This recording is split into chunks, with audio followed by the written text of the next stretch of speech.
How we doing out there, everybody? Here we are, our second week of class. So our first week, Friday, your assignment due was the no-show assignment. Um, I apologize if I didn't explicitly make it aware in the video or in the announcement, but it is in the specifications for the assignment itself, the due date. So always make sure you are clicking on the assignment to see when the assignment is due. Usually I will have, the information underneath the link, but if I don't, it's still your responsibility to check and make sure that you understand when it's due. So since it was a no-show assignment, that was for making sure that you were active for the first week of school, the first week ending on Friday, okay? Most of you did that. You contributed at least 150 words, responded to another student of at least 100 words. If you didn't do that and you just gave an initial response, I gave you an 85. You had to follow all the directions to get the 100, okay? So just make sure you're following the directions and you're clicking on the assignments to make sure that you understand when things are due, okay? Really important to keep that in mind so you could stay on task. Otherwise, you turned in the responses to the two readings. Sunday, the 22nd, it's actually when I'm filming this little video. It's 1:13 p.m. in the afternoon, so when I go to grade this week, I will see that you have finished your response to the readings and your exercises 2 and 3 in the SCC textbook, all geared towards our first mode of discourse, narration. So, speaking of which, your narrative essay is due at the end of this week, Sunday. Okay, Sunday the 29th. If you want to look at a good example, you could go in SCC where you guys had your exercises, and at the bottom, you'll see a student example of a narrative essay. And in fact, that is the format that our essay should look like, just like that. It's Times New Roman, 12-point font, double spaced. Look at the upper left-hand corner of the page. You see how the heading looks. It's your name, my name, the course, the date with the day, the month, and the year. Upper right-hand corner of each page is your last name and the page number. And then you see in the center is your own original title, not narrative essay. You want to actually title your essay something original, creative. And then you start reading, or writing, I should say. So the component parts of an essay are an introduction, where you kind of wade your reader into your world, your event, your narrative, okay? At the end of that introduction should be the thesis statement. So the statement that kind of tells us what we're in for in this essay. Now, since this is a narrative, and it's a narrative on a particularly life-changing moment, one moment, okay, your thesis statement is going to tell us something about that life-changing moment. So here's the example I like to use. And it's not true to my life. It's just something that I use every semester. The time I was reunited with my long-lost, estranged father, okay?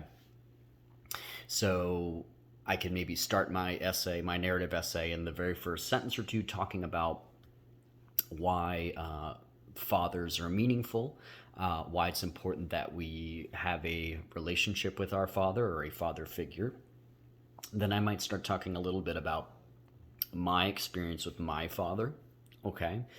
And then at the very end of the intro, my thesis might be, since it's a story and we're talking about showing things in like a scene where we could touch, taste, smell, see things, I might say, I never knew that I would ever see my father again, but that one night when I was at the dinner table with my mom and my 3 sisters, I heard a knock at the door.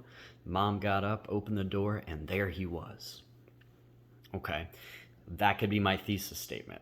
That's kind of a cliffhanger. Once it compels us to read more, to kind of find out more about, well, who is this guy? We'll eventually know in the essay that it's your father you haven't seen in a while. Okay, so the thesis and the narrative should kind of have us wanting more. It should set us up for the suspenseful climactic moments that we're going to read about in your essay. Okay, so you could look at the example there. Uh, the example they use, the student example, is a question. Usually I suggest that you don't have a question as your thesis statement. It's a statement after all. But with a narrative, I suppose a question is okay because it kind of compels us to keep reading and kind of get into the story. Okay, so I think a question is fine, but I'd really kind of prompt you all or suggest to you all to actually write a statement with a period. Okay. I'll be understanding if you have a thesis question, but for all the other essays going forward, we want to avoid questions. We always want to have a statement at the end of our intro. Okay, and then the first paragraph, you could maybe have a little background. In my example, maybe a little background about myself, my father, when we lost touch. And then I start getting into the moment leading up to him knocking on the door and me opening the door and getting reacquainted and him telling me about the last 5 years, and we have maybe this emotional bonding moment. It could go all sorts of directions. What you really want to focus on with this is sensory, sensory, appealing to the senses, taste, touch, sight, smell, sensory details, because these are the details that make a story come to life.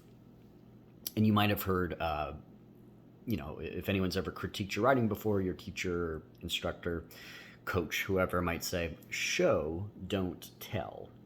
Okay. And what they mean by that is let the details do the talking for you. Okay. You don't want to say it was a great experience. Well, you want to show how it was a great experience with details, okay? Have us see the things you see, taste the things you taste, hear the things you hear, okay, in your narrative essay, all right? So, with the intent to pull your reader into the story and have him or her experience things along with you, okay?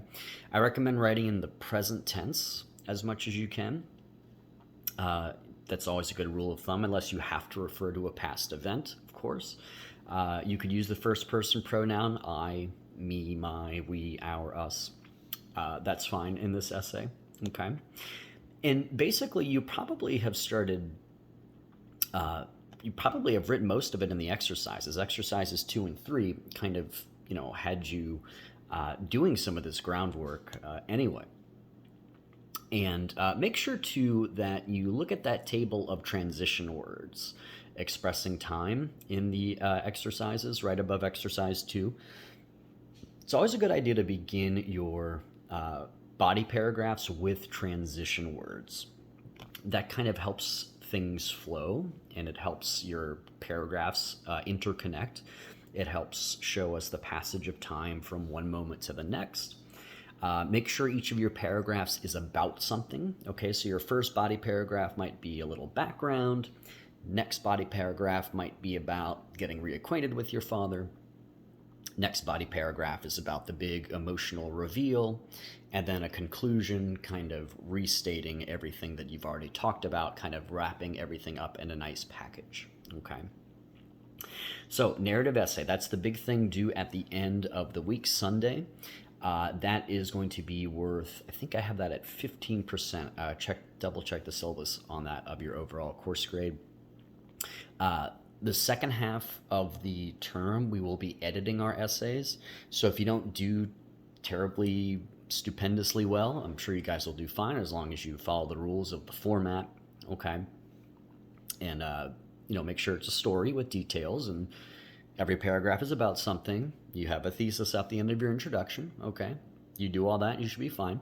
But the second half of the quarter, or the term, we are going to edit, go back and fix our essay. So you'll have a chance to spruce this one up, the second half of the term. The other thing that's due this week is a journal. A journal is kind of a writing space where you get to kind of talk about each mode of discourse. And our first mode of discourse, again, is narration, narrative. So our first journal, I ask you, and please make sure you follow the directions, you're asked to do this in 150 words of 2 paragraphs, okay? You were asked to journal on why you think storytelling is such an integral human activity. Why do we tell stories? What's the deal? Why do we do that? Okay. Why do we tell stories? Why do we want to hear people's stories? Why do we want to read stories? What is it about the act of storytelling that is so essentially human? Okay, so that is the journal, and the journals are in their own folder. In lessons, you will see journals. Okay, you click in there and you'll see the first journal. Again, due by Friday, the journal. Okay, Friday, August 27th by 11:59 p.m. The narrative essay is due 2 days later, the 29th, 11:59 p.m. So make sure you're budgeting your time correctly. Okay, journal due Friday, essay due Sunday. Okay. I will be grading your responses to the SCC exercises and the responses for the George Orwell and Bonnie Smith Yackle readings this week, as soon as I have time to do that. Assignments like that typically take a week turnaround time. Essays, once they're in the can, it's a 2-week turnaround time. Okay. So any questions you might have, you could shoot me an email and I'll do my best to reply to you in a timely, prompt fashion. Otherwise, I think we are good. Narrative essay is going to be submitted in week 2, Shell 1, week 2. Okay. You'll see it there. And yeah, I think that is it. So I will bid you all adieu. Hope you're doing well. And good job on a good first week.